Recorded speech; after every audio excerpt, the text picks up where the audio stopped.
Okay, so faith and technology. Just an overview. We're going to go ahead and look at technology and its impact on faith and recognize that, as with any technology, information technologies is a double-edged sword. There's curses, and we'll look at that, and blessings. And then finally, we'll look at some specific resources that can be a blessing for us. So this should be, I think, a fairly, not a very lengthy presentation. So technology, really, is it a blessing or a curse?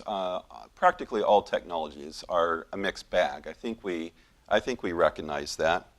Like this is the classic example of the mixed bag or double-edged sword of technology.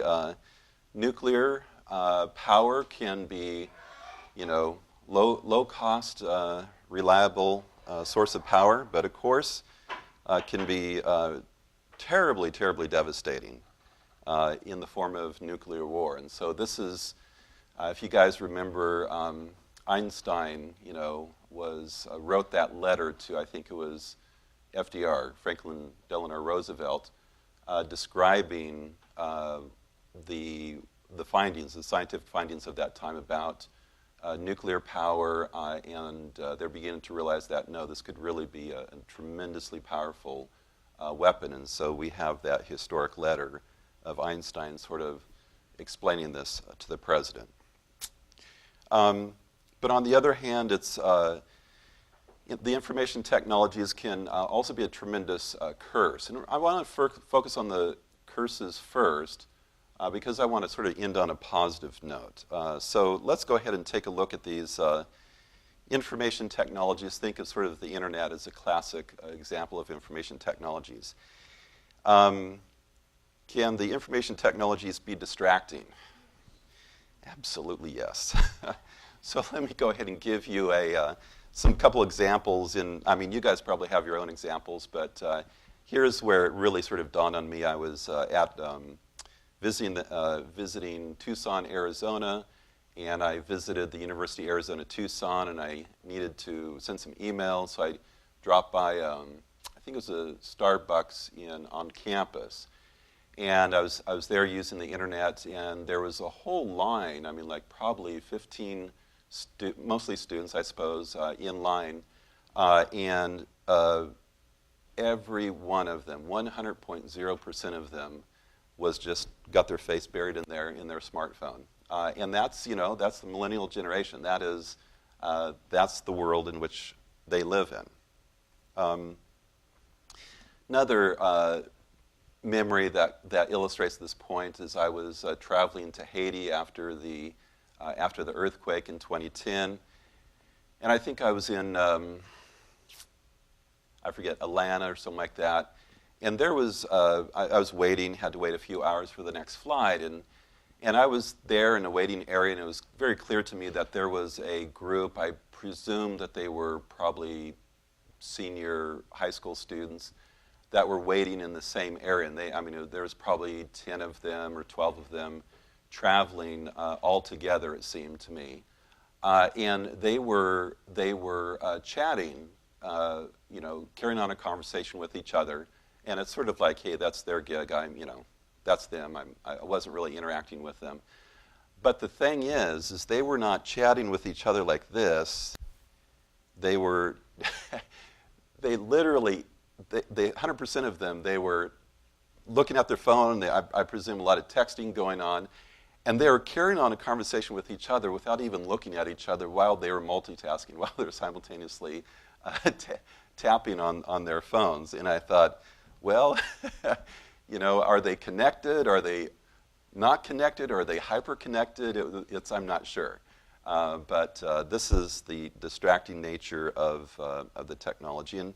And when it comes to its impact on faith, the distracting nature of technology, I really think that there's a real challenge when you have the internet trying to give you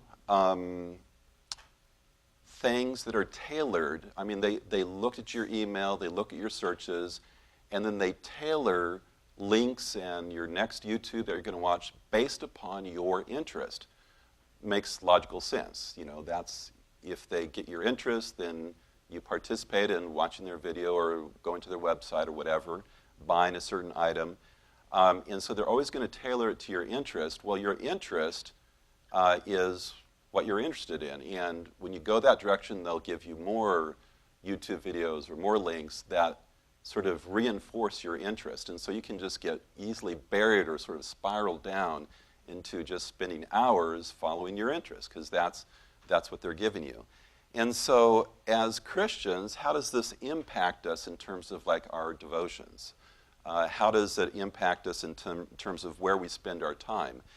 Think about especially the younger generation, and are they going to be so interested in developing their own spiritual life, reading the Bible, when you've got a Netflix account and you have like a ridiculous amount of movies, very high quality produced movies endlessly, and you're saying, boy, is the Bible very interesting anymore?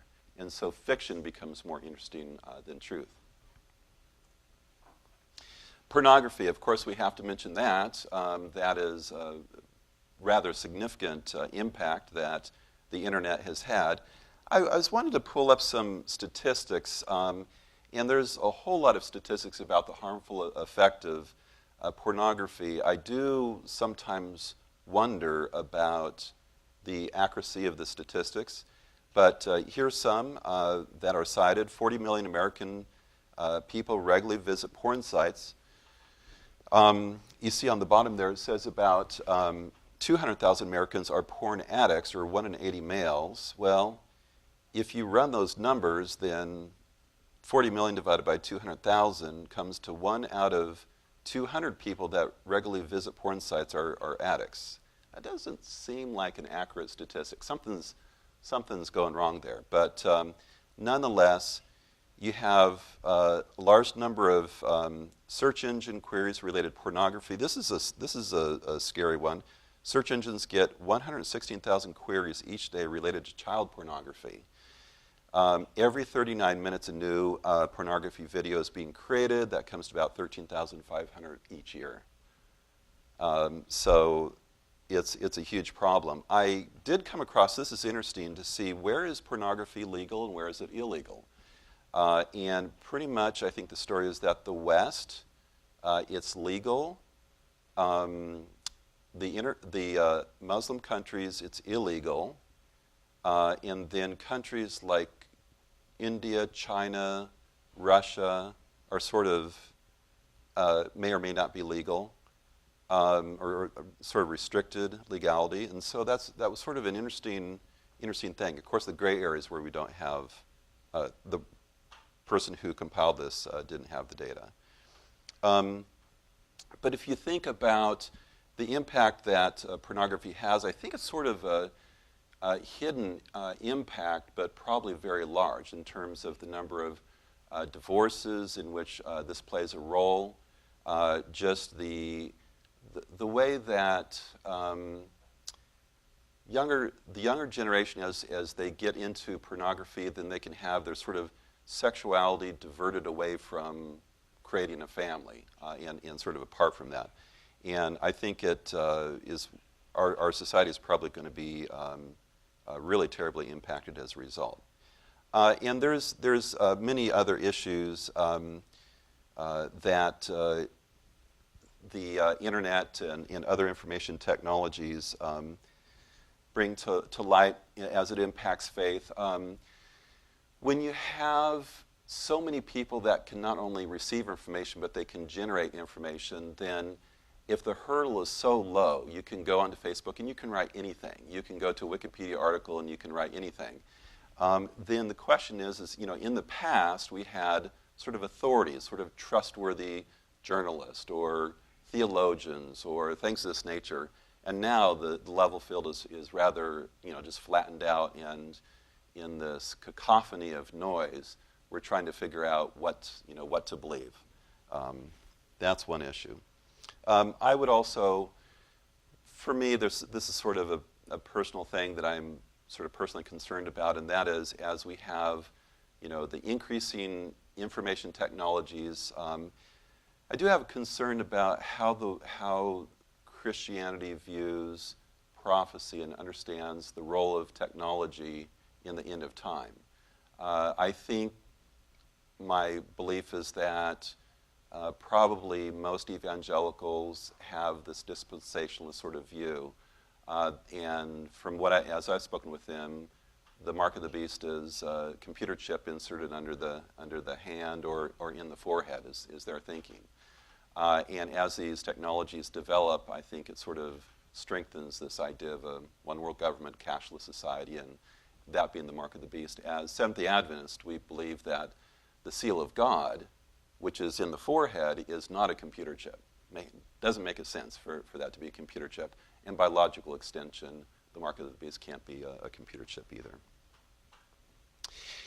Well, I'm sure there's many more curses as we get into question and answer. Maybe you all can go ahead and bring up some more. But let's transition over to the blessings that these information technologies bring. So Adventists have, every time a new technology has come out, that's in the form of communications, we've tried to take advantage of it and use it to spread the gospel. So what comes to mind in terms of how we first utilize radio? What name comes to mind? Yes, right? So cutting edge, reaching thousands of people with gospel message. How about gospel music? Okay, yes, right. And in fact, there's this hilarious YouTube video. Let's see if this plays. Of the King's Heralds through the years.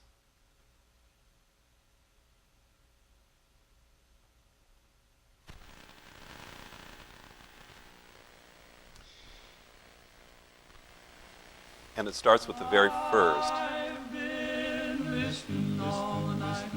Yes, they're called the Lone Star Four.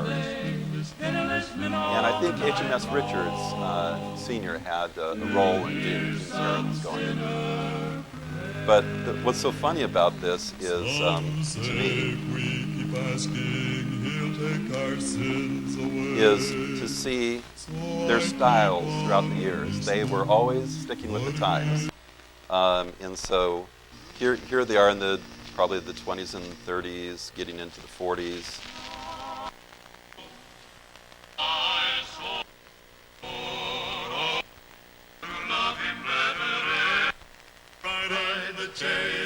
Who's that lady in the middle? Del Decker? So what year would you put that in? 50s?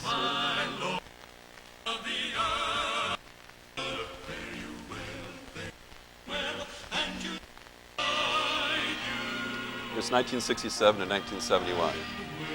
So you got sort of the thin tie. Now, this looks like the 70s, doesn't it? Now, this is actually when I first learned about the King's Heralds. I remember visiting It Is Written, and I think it was in Thousand Oaks at that time. And so I got to see them. And I don't know, this guy on the left, I always remember him. I don't know why. But that's really looking quite 70s. Look at that hair. Oh, definitely. And I think this is getting into the 80s. Of every kind. Like the 90s. Thank God. So yeah, they've... I hear those angels a calling loud, keep in the middle of the road. So yeah, using the radio to go ahead and reach... there we go. Reach the world in different ways. Television. What name? Huh? Fagel? Oh, okay, maybe. I don't know about Fagel, actually.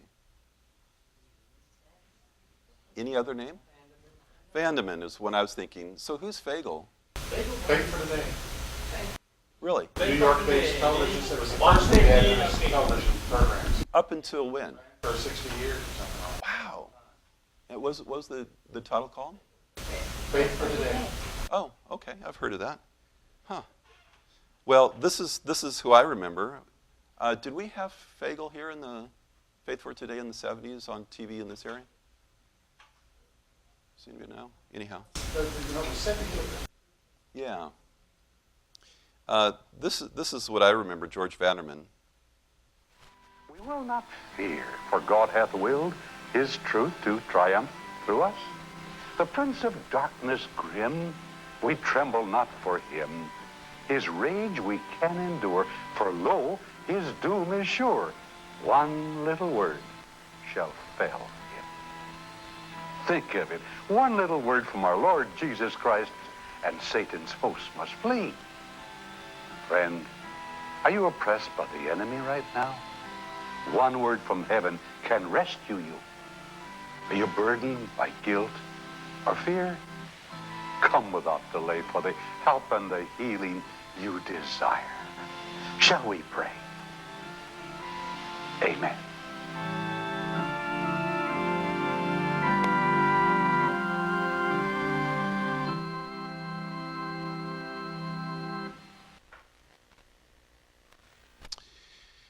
So is technology the enemy of the gospel? Not necessarily. We can use it. Oh, great.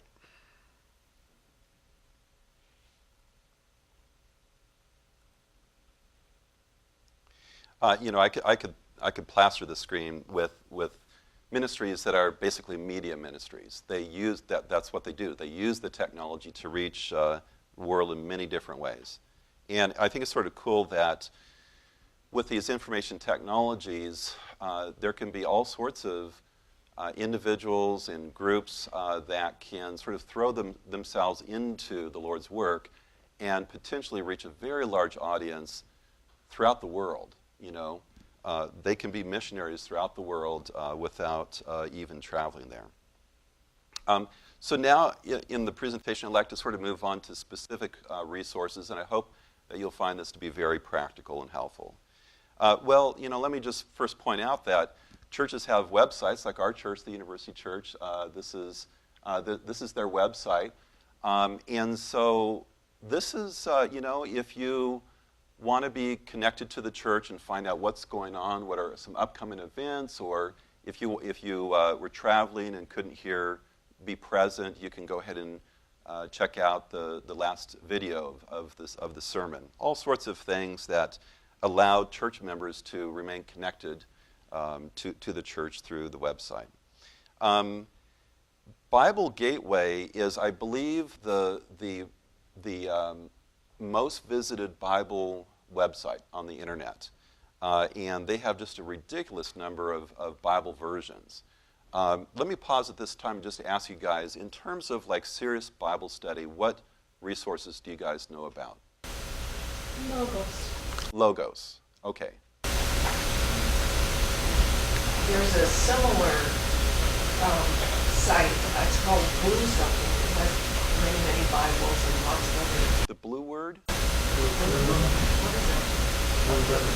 Blue Letter. Blue Letter Bible. Yeah, that's it. And then there's Biblia. Biblia. Okay. Biblia.org. Okay.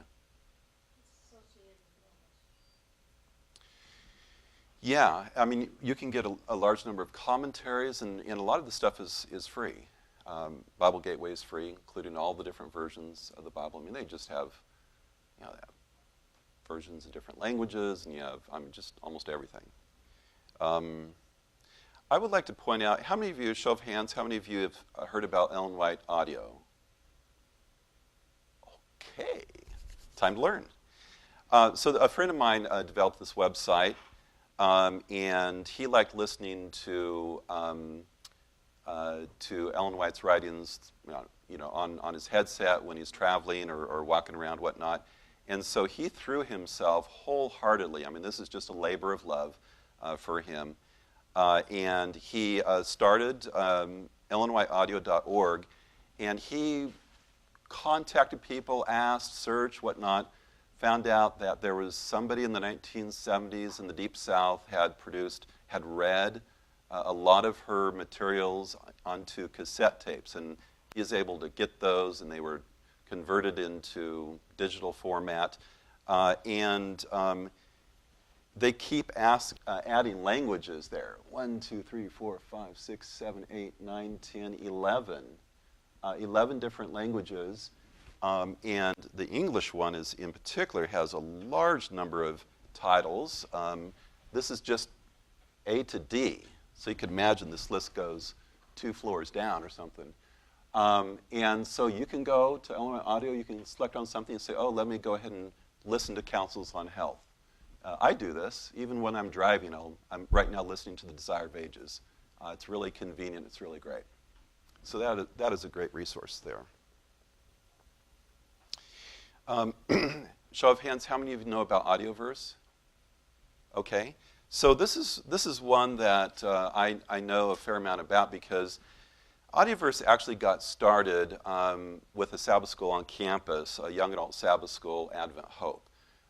Back in about 2005, there was one of the attendees, Curtis Farnham, sort of a techie guy, loves the Lord, and was trying to figure out, well, how could I go ahead and use my skills to advance God's work? And so Advent Hope was having a different speaker each week, and so we put on little MP3 recording devices, and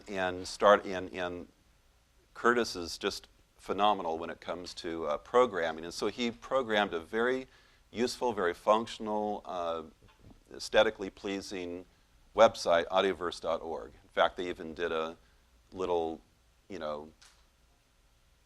they ask people in Advent Hope, can you give us a name? And all sorts of names were suggested in AudioVerse 1.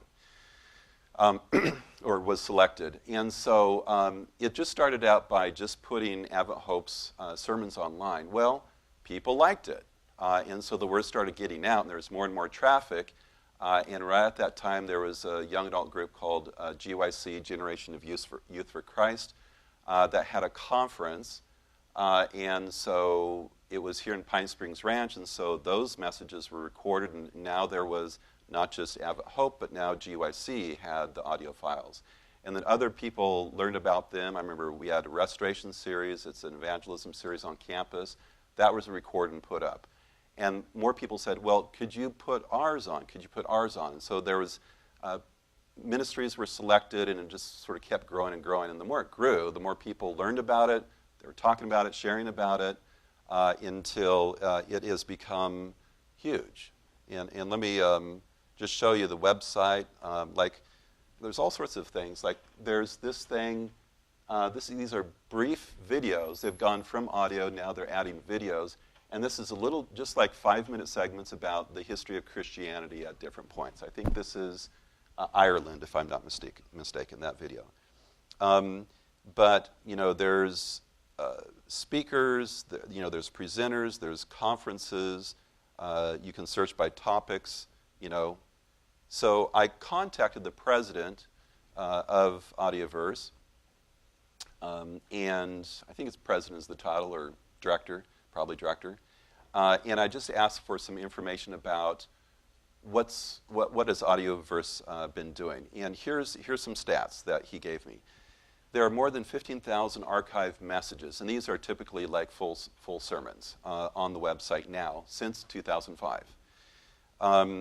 There's over 1,000 speakers. There have been over 22 million messages that have been downloaded or streamed since 2005.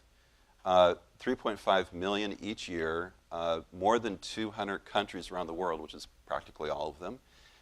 Just one example of that, a Japanese site was launched last year. It's now within the top 10 countries for downloads, and that's puzzling because that's not really a Christian nation. And so the Lord has really blessed this project from Sabbath school class on campus, and the internet allowed for this to be able to have such impacts. This is one that I just enjoy. I'd like to share with you, and that is good Christian music. I really like their selection of music. This is Word of Truth Radio, and it has 24/7 music without commentary, without advertisements. So Word of Truth Radio. Just a couple, I think, in Tennessee, and this is their ministry. It's a real blessing. Let me show you a couple of things that I've developed myself. These are my websites that you may or may not find useful. Singing Bands Ministry. Every Friday night at the Medical Center, there's a group of people. It's all ages, but especially young adults, students, attend. And so over the years, we've developed little song booklets and whatnot. There's even these buttons down here. You can click on your smartphone. You can go ahead and have like a little booklet. And we use the CCLI, the copyright license of the University Church for that when we use it. And this is another site of mine, BibleConnect.org. I went to the Heritage Room, the Ellen White Estate, here on campus at Del Webb Library, and spoke with the ladies there and said, hey, can I get the old adult quarterlies, and you have like a list of what the topics were throughout the year. And they had, the GC had scanned them in, and so you could do optical character recognition. You could sort of copy and paste the text off of the scan. And so I could find out, when did we study Genesis? It was 1953, third quarter, or whatever. And then when did we study Exodus? And so I was able to just extract all of these Bible studies on all these different books of the Bible and compile them together and put them in sort of a standard modern sort of format. And so if you are with a Bible study group and you want to study a book of the Bible, please look at BibleConnect.org as a starting point for 13 Bible studies per book, typically. There at the bottom, I did get the 1917 version. That's, out of copyright, of the Bible readings for the home circle. And so there's 201 topics there. Just about every topic you can imagine, there's a Bible study on it. So that's a resource. There's apps that you can download. How many of you here own a smartphone? I'm going to say about 50%. So you can download these apps, so you have it everywhere. There's different Bible apps, some free, some charge, so that you've always got a Bible with you if you have your smartphone. There's the SDA hymnal. Mostly an option. I mean, most churches have hymnals right there, but there's this option. And then there's the Sabbath School Quarterly app that the General Conference has produced and is available. And in this, there's actually just all of them. I mean, the Cornerstone Connection and, Collegiate Quarterly, etc. Just looking at the adult, you can, they got teachers' comments. They got not just the lesson, but a lot more. And then I thought I had one more there. Okay, well, I guess. But anyhow, it looks like the printed quarterly. It's just on your screen. I would say there's the social media is another way about how technology and faith interacts, and again, for good or bad. But for example, Facebook. Here's my Facebook account, and I got this message.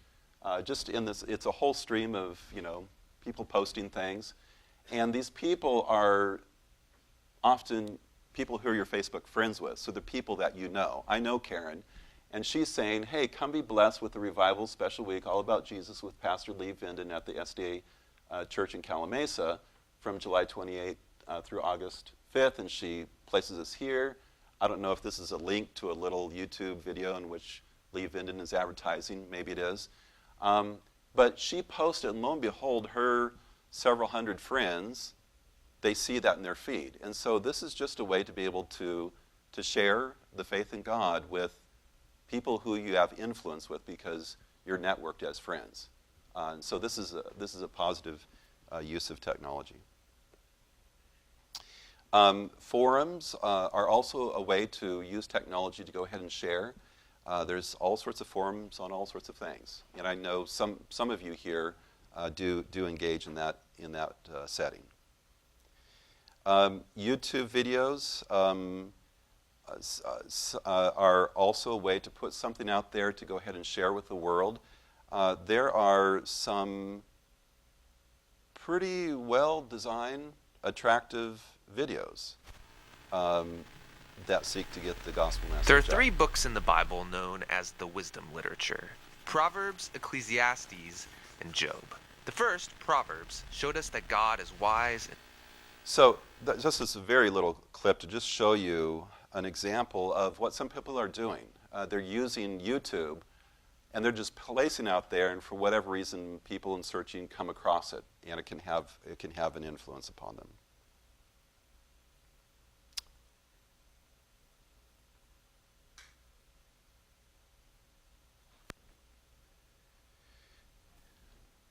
Anita, would you care to share? Anita shared with me about a resource. The internet, of course. It was you were receiving an award, I think. Are these turned on?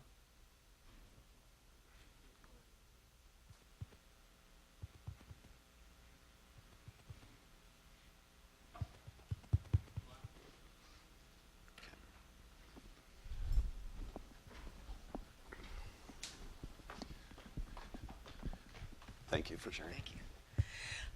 The Word of Promise is the entire New King James Version that has been produced by some Christian group, and every single reader is a professional actor reader, like Richard Dreyfuss, who reads the voice of Moses, Jim Caviezel, who played Jesus in Mel Gibson's Passion for the Christ. He reads every word that Jesus spoke throughout the entire Bible. And then they have a person who reads the narration all the way through when it's not some specific person reading. It has sound effects, which you may or may not like. It has music in the background, which, as you know, if you study about kids learning, music helps them learn. But I found this a beautifully done Bible. I loved listening to it beginning to end. When I was working at La Sierra, I listened to it in the car as I went back and forth, and I've listened to much of it since. But it's probably one of the few entirely professional Bibles that anybody's done. Yeah, thank you. So I think this brings us to Q&A. And so I'd like to sort of throw open the door about any thoughts you have about the topic, and also especially if you know of any other resources that the rest of us might be interested in. This is the time to share that. As I'm turning the lights, was it Paul Bunyan? Was he the author in the Reformation times? Is that right, Paul Bunyan, or is that the guy with the blue ox? A Pilgrim's Progress. Who wrote that? I think so. That's him.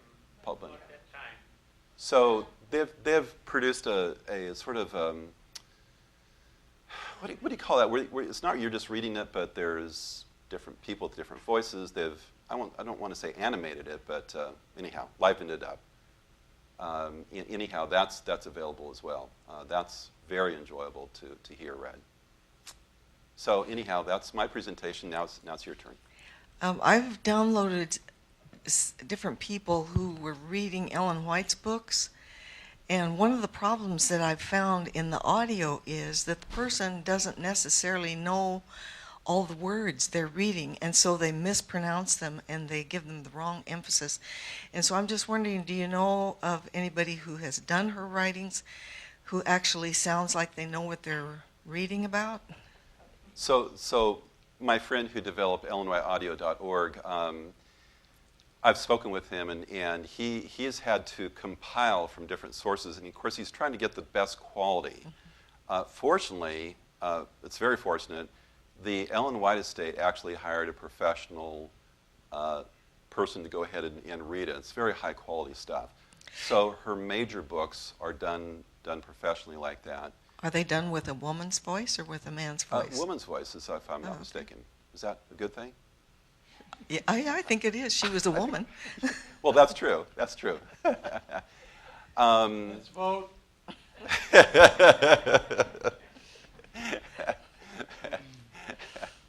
There's free online counseling too, I think. No. However, if you are trying to get almost everything in audio form, you're going to be reaching into territory of people who are maybe not so good, but that's all we have. So he links that. One of the things that I did a number of years ago was I went through the index to the writings of Ellen White and typed up almost every paragraph where she mentioned amusements. I've since thrown away the cards because I can get online now and get all that in seconds. Right. But it was very interesting, the warnings that she had about amusements. And I like your presentation of the good and the bad, because these things that you've shown us are good that we can use. But when you get addicted to television or to YouTube or to Facebook or to whatever, you can really go down the rabbit hole. Right. There's a lot of bad stuff out there. Yeah. Yeah. And even, just again, because they feed you your interest, even if it's not terribly bad, you're interested in astronomy, let's say, well, you can spend hours on that too. Yeah. Go ahead. A word of warning. Ellen White said there can be a lot of good with just a little bit of error mixed in.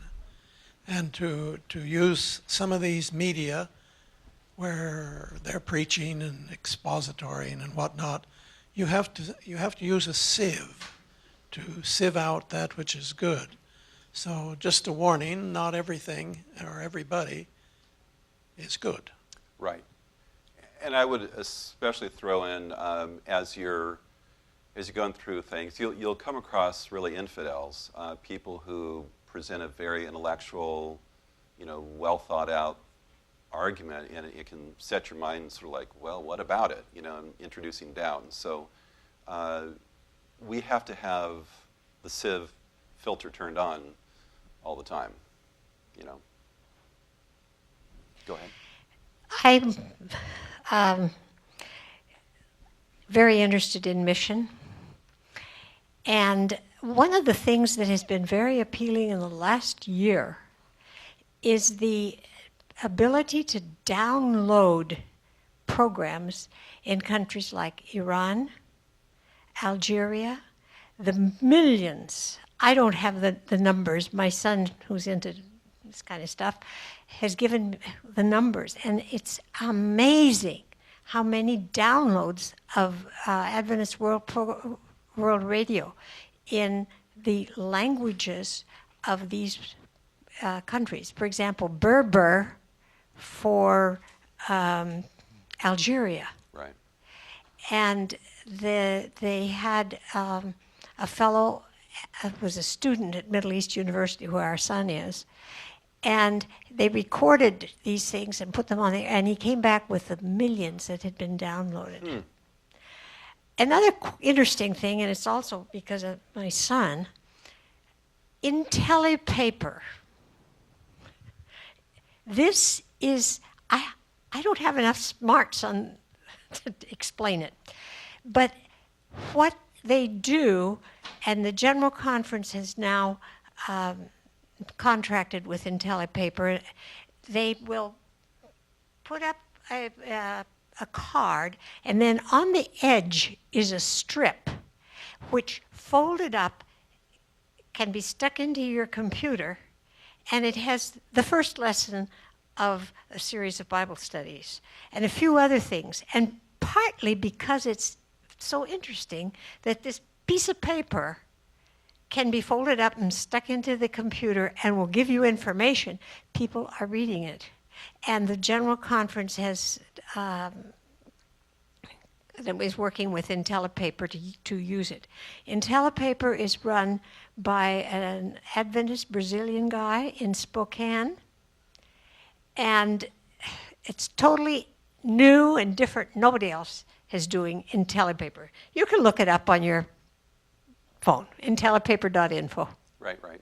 I met the gentleman when he first, I think it's the inventor of it, and it's basically, it's sort of like, it's a business card, so it's a little thick paper, and it like has printed on it some metal strips, and it actually has a little computer chip, a very cheap, computer chip with just a little bit of memory embedded between sort of two layers of paper, and so you sort of tear it off, you fold it over, and it's all lined up, so you just stick it into your USB, and lo and behold, It works. with your business card, you just handed off this file to people.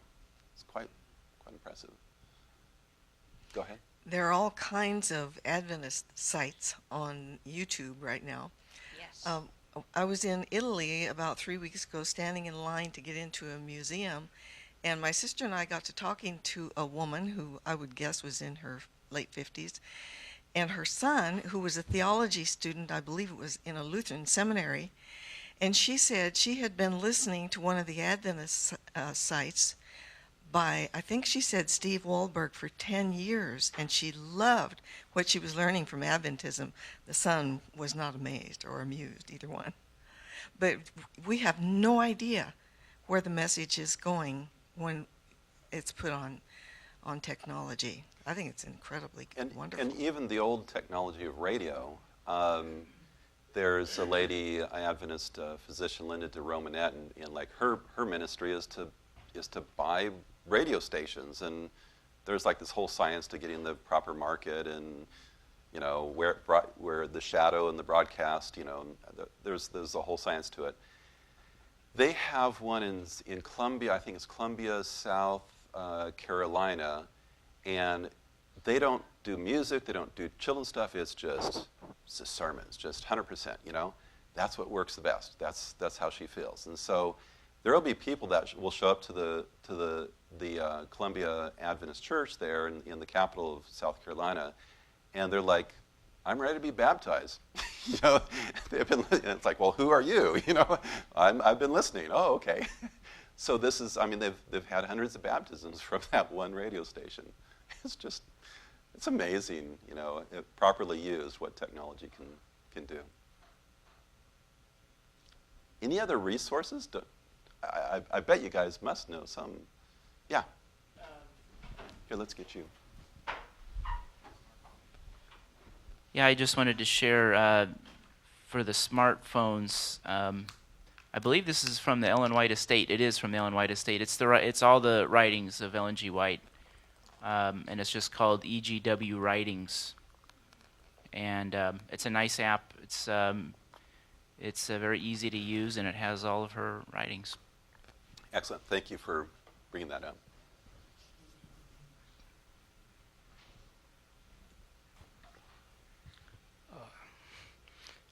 I think this is all good, and I'm glad you presented the first part. I just wanted to emphasize what's been mentioned by several of us here, and that is we need to do something about, I think, teaching people to differentiate between the good and bad. You can be addicted to all kinds of innocent things on the internet, of course. It's not hard to get roped into that. But certain things are available there that I think we would do well to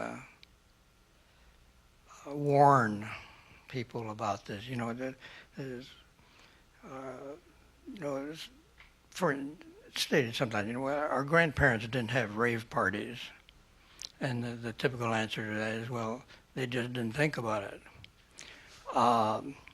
You have available, you don't have to think about it anymore now. You have available all kinds of things, be it gangs running together and so on, this type of thing. And I would like to see some emphasis on,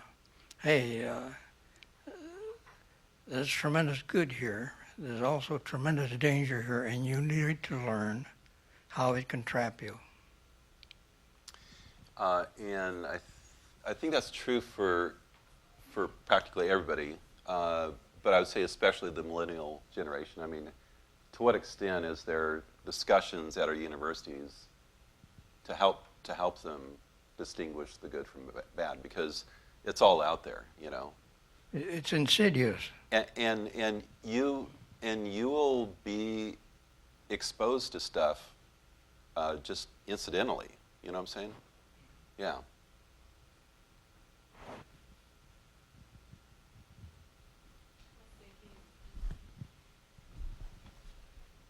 What he just said, I mean, should we wait till the university to teach the children to properly think? I think it's more to, unfortunately, as parents, right? Yeah, that's true. So we have to teach them when they're young. I mean, how you to think for themselves. When they come to the university, it's like the professors can have that heavy load, you know, to teach you how to think. Oh, when you hand a little kid a smartphone, they know how to use it. You know. They do. So yeah, I mean, again, like. At least that's the foundation, right? Hopefully, the home. We pass this to our kids before they. Yeah. Go for it. I think one of the most important things that we can do as adults, whether teachers or parents, is to somehow instill in other people, particularly our students, that they are the ultimate deciders of whatever it is that they put in their head. We cannot depend on teachers. We cannot depend on professors. We cannot depend on theologians or pastors. I am not willing personally to put my salvation in the hands of anybody else. I have to study for myself.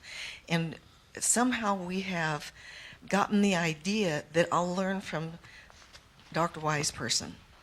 Well, Dr. Wise Person has exactly the same tools you do. The Bible and the Spirit of Prophecy, and that's where you're going to find it. I taught the integration of faith and learning for many, many years, and I used the theologians from many, many denominations and educators. And I can tell you, at the end of teaching all of those years, I wish I had spent more time introducing my students to the writings of Ellen White. Everything that we need to know for our salvation is in the Bible and the Spirit of Prophecy. The church is not going to do it for us. And neither are wise people going to do it for us. We have to do it for ourselves. And I think that's the purpose of true education, is to help people to think for themselves in the light of the Bible as a filter. Few years back, I was naive and accepted the job of being church school school board chairman. So I says, where do we get our strength from? From the Bible, the Spirit of Prophecy. One of the members says, you never mention Spirit of Prophecy here again. And anyways, I quit within 2 weeks, but that's another story. But yeah, you're so very right, so true. You know, even our church itself perhaps is not the same as it used to be when we were growing up. Things have changed, and we have to study to show ourselves approved unto God, our own selves. I'm tempted to ask us to think that when I meet my Lord face to face someday, I'm going to ask him, why did you give us the power of choice? Of course, we're not going to ask, but you see, there's people choose. I can go to the Adventist system all the way through and choose to go the other way, and you shake your head and you say, why? Right. You see, why was the part of choice given? Of course, you and I know that why it was given. But all that good things you're showing is really available to everyone, to Adventist kids, especially Adventist families. But what kind of choice do we make?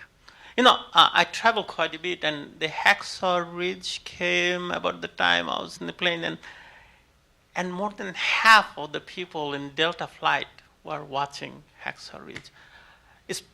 I think it shows Adventism in its real divine, real truth, the way it is. I watched it myself once, you know, and I think there's nothing wrong in there as far as the faith and belief goes, and he was very strong with his faith. So I said maybe that one movie, what's his name, Gibson did more for the Adventist church than all of our efforts put together. The Lord is going to use all kinds of means to glorify His holy name, because I believe that when you look at the world, it's coming to a climax, and that climax is sooner than we think, perhaps. Last week you're talking about we're going to be all on welfare, if we're going to accept that notion or not, and people who have no purpose to wake up in the morning can do some crazy things, you see, because if you didn't have to come to the urgent care on specific time, you say, well, I don't need to. So they do whatever kind of things that you choose to do. You see, I could go into that. But anyways, so what's going to really happen? Is it that if you asked a question, how many of you have the smartphone? I think the question is, smartphone has how many of you? Right. Right? Right. Yeah. It's unbelievable how little kids, yesterday I saw a little kid, he couldn't even carry that thing. What do you call it? Tablet? Right. Where have things come? It's a crazy world. It is a crazy world. How far is it going to go? How far is the Lord going to allow this to go? In medical line, you have seen crazy things happening, and you shake your head. Says, how far is it going to go? I'm not sure if it happened to you. People will say, I want a CAT scan done now. I said, well, look, if you have 12 CAT scans done of your abdomen, you're similar to radiation that when you're standing on Hiroshima when the atom bomb was dropped. I don't care. I want one now. You see, 3% of all cancers now are happening because of the radiation. But, are we going to radiate ourselves out of existence? The crazy things are happening right in front of us, So, morality, I was reading Matthew chapter 24, verse 38. Before the Lord comes, so it was in the days of Noah. People were eating and drinking, marrying and giving the marriage. It's much, much worse than then. So how far is it going to go before that day comes? Who knows? We don't have an answer. But to me, I feel that we're really, truly looking at a climactic event not too far from us. And you were mentioning about radio and television. John Paulin once mentioned, he says, his Revelation studies, he uploads it, and the place that he gets the most heat from is Baghdad. You see, the Lord is going to bring this world, the work to an end. We cannot do it ourselves.